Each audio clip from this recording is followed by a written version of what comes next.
बिटिया और बेटवा में फर्क क्या है? जो भगवान ने दिया उसको आप स्वीकार करोगे। हमने कहा भैया एक बात सुनना। उन्होंने कहा क्या? हम कहा जब यह गन लेकर के आप आए हो बॉडी गार्ड के साथ, भगवान ने सब कुछ दिया है। अगर भगवान ने आपको पुत्री दी है ना तो आपको एकदम प्रसन्नचित्त रहना चाहिए, क्योंकि स्वयं लक्ष्मी आपके यहाँ आई और उस लक्ष्मी की ही कृपा है कि आप अपने साथ बॉडी गार्ड लेकर के गनमैन लेके घूम रहे हो। नहीं अगर पुत्र हुआ होता ना तो यह कोई दिखाई नहीं देते आज। मैंने कहा क्षमा चाहता हूं, हम आपसे छोटे हैं। एकदम ऐसे देखते रहे।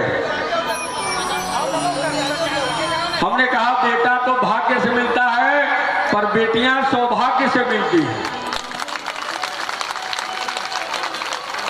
बेटा लायक मिला तो अपना उद्धार करेगा, नालायक मिला तो अपना नाश करेगा।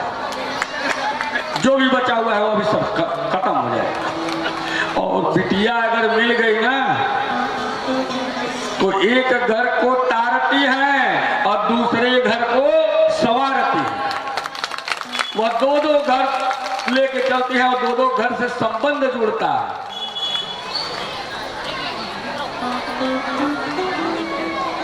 और संबंध जब जुड़ता है तो वंश आगे बढ़ता है। तो हमको सौभाग्य मानना चाहिए कि हमारे यहाँ बेटियां हुई है। एक निवेदन करता हूँ व्यासपीठ से, जिसके घर में बिटिया हो उस बिटिया का सेवा बहुत कर लीजिएगा प्रेम से।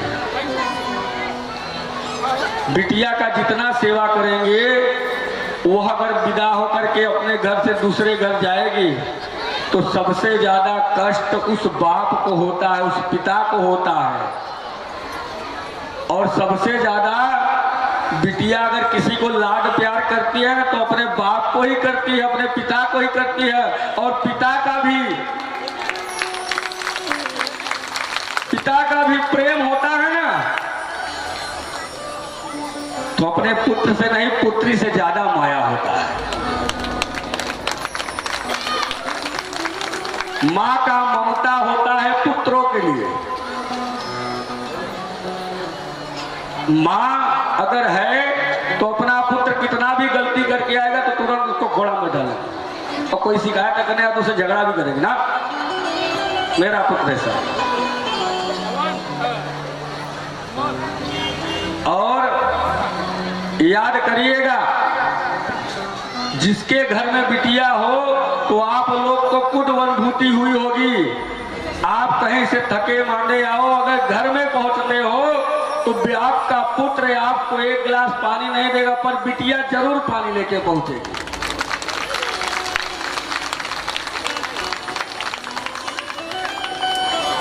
और आप जैसे कपड़ा निकाल के बैठेंगे ना तो बेटा मोबाइल चलाता रहेगा, देखता रहेगा, कुर्सी बैठा रहेगा।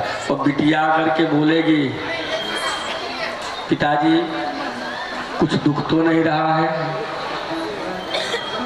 तुरंत सर को दबाने लगेगी, पैर को दबाने लगेगी। ख्याल करती है पिता का। और वही बिटिया पिता के साथ साथ सब घर के जितने सदस्य हैं सबका वह सम्मान करती है। और एक दिन एक घर छोड़ करके दूसरे घर को संवारती है।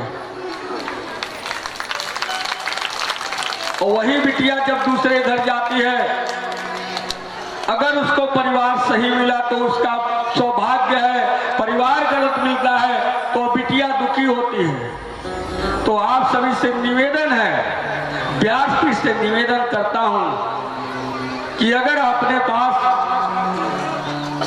भगवान आपको पुत्र दिए हो, किसी का बेटी स्वीकार करते हो, आप बेटा का विवाह करके बिटिया किसी की लाते हैं तो आप अपनी ही बिटिया समझ के उसका लालन पालन करना।